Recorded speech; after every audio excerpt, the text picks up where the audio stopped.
अमित जालान आत्महत्या कांड में कई और खुलासे।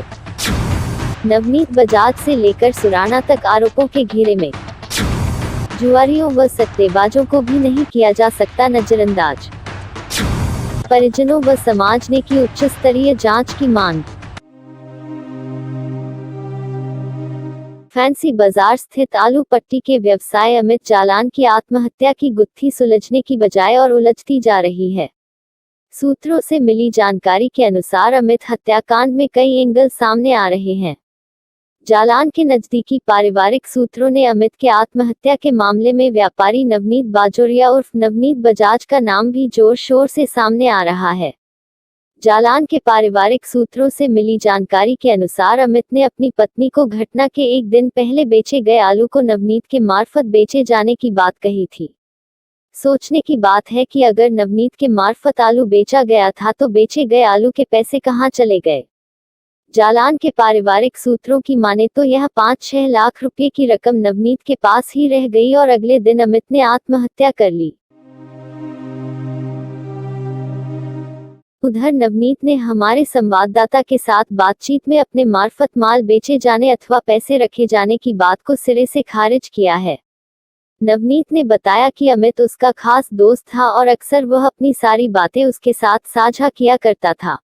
हालांकि जब नवनीत से अमित के साथ जुड़ी कुछ बातों के बारे में पूछा गया तो उसने पूरी तरह से अनभिज्ञता जाहिर करते हुए कहा कि आश्चर्य की बात है कि अमित ने कभी भी इन बातों का जिक्र उसके साथ नहीं किया। वहीं एक व्यापारिक सूत्र ने आलू प्याज के सुराणा उपाधिधारी व्यापारी पर भी इस मामले से जुड़े होने के आरोप लगाए।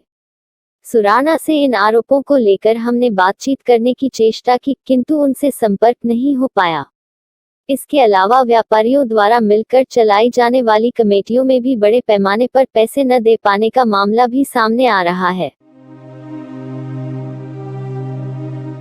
मालूम हो कि व्यापारियों के बीच 10-15 लोग आपस में मिलकर एक निश्चित रकम प्रति माह कमेटी खेलने की बात आम है। जिस व्यक्ति को पैसों की जरूरत होती है वो ऊंची बोली लगाकर कमेटी से पैसे ले लेता है, जिसे बाद में किश्त दर किश्त कमेटी में लगाने पड़ते हैं। इस दौरान बोली लगने के पश्चात बचे हुए अतिरिक्त पैसे को कमेटी के अन्य लोग आपस में बांट लेते हैं। आरोप है कि अमित ऐसी कई कमेटियों से भी जुड़ा हुआ था। इन आरोपों में कितनी सच्चाई है यह अपने आप में एक जांच का विषय है, किंतु उसके सट्टेबाजी और जुए के साथ जुड़े होने के कई आरोप सामने आ रहे हैं। गौरतलब है कि सट्टे और जुए में हारे हुए पैसों की भरपाई के लिए पान बाजार स्थित अपनी 1 करोड़ की जमीन को भी बेचने के लिए अमित को बाध्य होना पड़ा। इन सब के बावजूद उस पर कितना दबाव रहा होगा कि उसे आत्महत्या का रास्ता चुनना पड़ा। इस मामले में शुरू से ही परिवार के नजदीकी सूत्रों द्वारा सट्टेबाज बाजोरिया, अग्रवाल, मुन्ना और उनके दलाल अमित रारा व मयंक जैन पर आरोप लगाए जाने के बाद नवनीत बाजोरिया उर्फ नवनीत बजाज का नाम सामने आने से यह गुत्थी और भी अधिक उलझ गई है। जालान के परिजनों और समाज के लोगों ने इस सारे मामले की उच्च स्तरीय जांच की मांग की है। News desk report, Guwahati.